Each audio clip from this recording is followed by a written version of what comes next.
title of this writing is Sense or Senses? Seems everybody's got a message. The question I pose is this: does your message appeal to their sense or to their senses?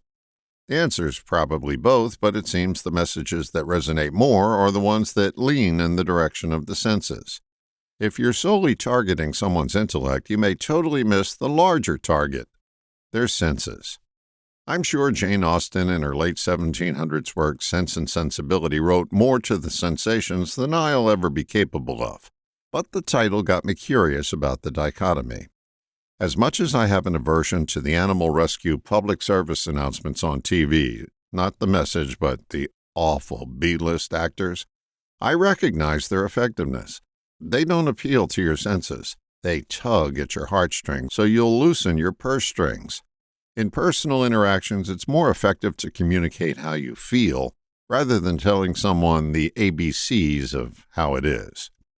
Having done a radio talk show for a number of years, I can tell you the hot-button topics are not filled with intellectual debate. They consist of raw emotion. The most successful talk shows are the ones that cater or pander, depending on your point of view, to your senses.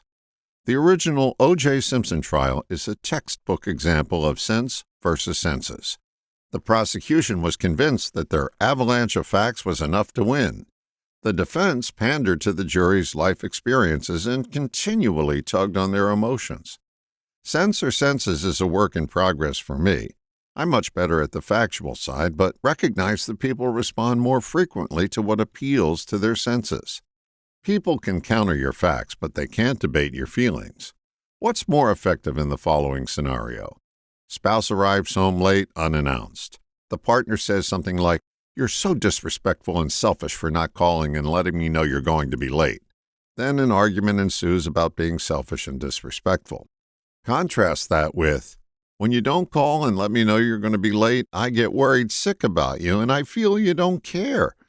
My experience is that the intellectual arguments contain too much air and not much emotional sustenance, kind of like mental cotton candy. Do the arithmetic. The average IQ in the United States is under 100.